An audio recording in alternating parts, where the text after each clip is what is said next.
Good afternoon, ladies and gentlemen. Welcome to our Wednesday lunchtime live stream reflection.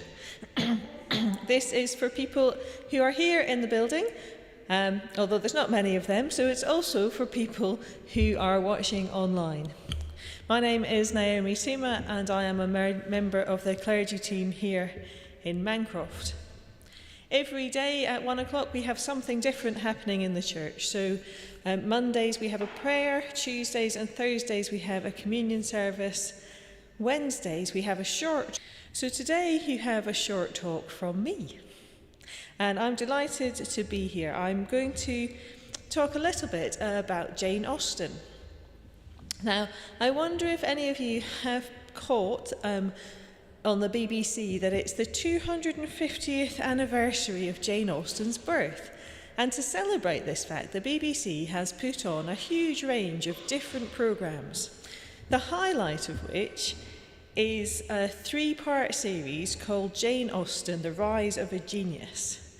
And this has got it's basically a documentary about Jane Austen's life. It has some high-profile commentators, including Helen Fielding, who is the author of Bridget Jones' Diary, and she, of course, acknowledges her debt to Jane Austen for the plot of Bridget Jones' Diary. I binge-watched all 3 of the episodes the other week, and it's fascinating. It's a really good insight into Jane Austen and why she was, in fact, a genius. It takes us through her life and work, and it claims and argues that Jane Austen really was the inventor of the novel as we know it. She was the first person to use an unreliable narrator. She inaugurated the use, being able to describe not only what the characters were doing, but what the characters were thinking, to bring you right into the room, where both the action and the emotions of the participants was displayed.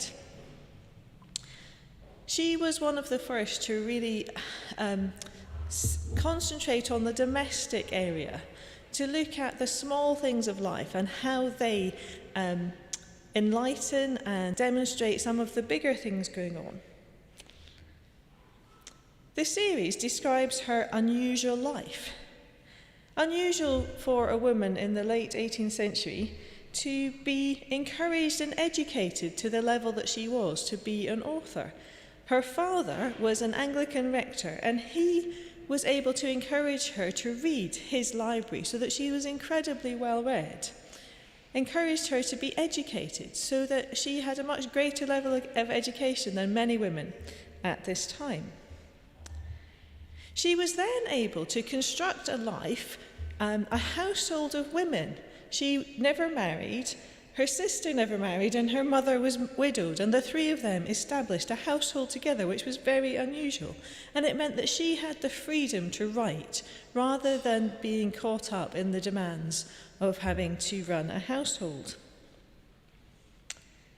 And from this vantage point, slightly outside of normal society, Jane is able to cast a critical eye over the social relations in her. She's able to take a step outside and look inwards and to evaluate some of the class inequality and the gender inequality and the slave trade, and to write these critiques into her novels. And there's an aspect of Jane's life which the BBC doesn't explore, but which I heard a lecture on by the Dean of Norwich Cathedral, and he talked about how Jane Austen's faith and her Christian faith, particularly she was a practicing Anglican, how this inspired and informed her writing. And you may think that just being a Christian is just a feature of being a middle-class woman in the late 18th century.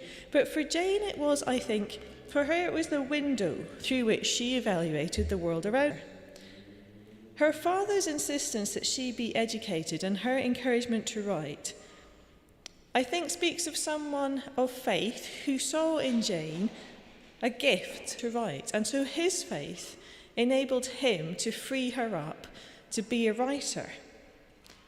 And we know that Jane herself was devout. She has written a collection of prayers, which again is available in the Cathedral bookshop.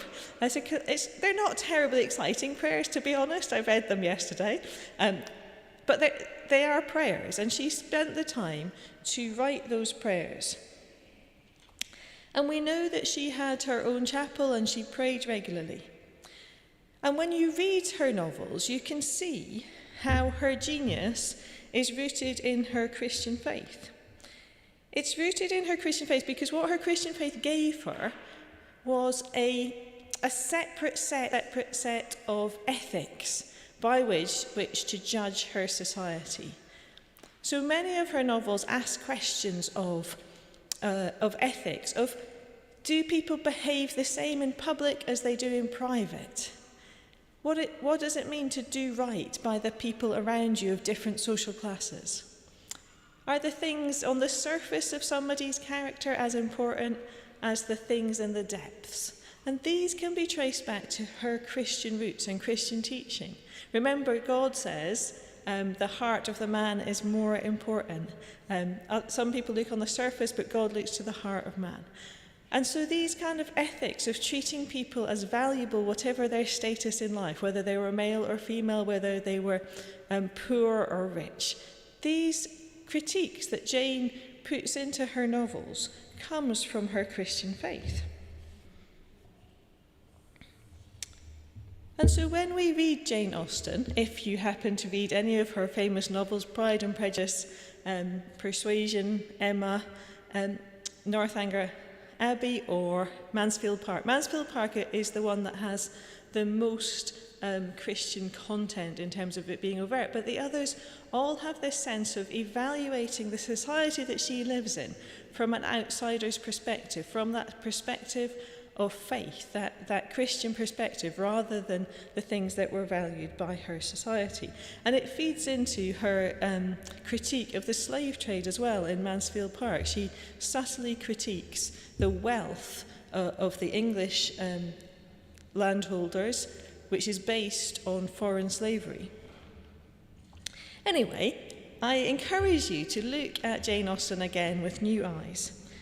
But I also encourage you to look to Christian faith and to look to the Bible's teaching as a way to evaluate our society, as a way to evaluate how different people are treated, to evaluate whether all people are treated equally, to evaluate whether we value the surface or the depth more.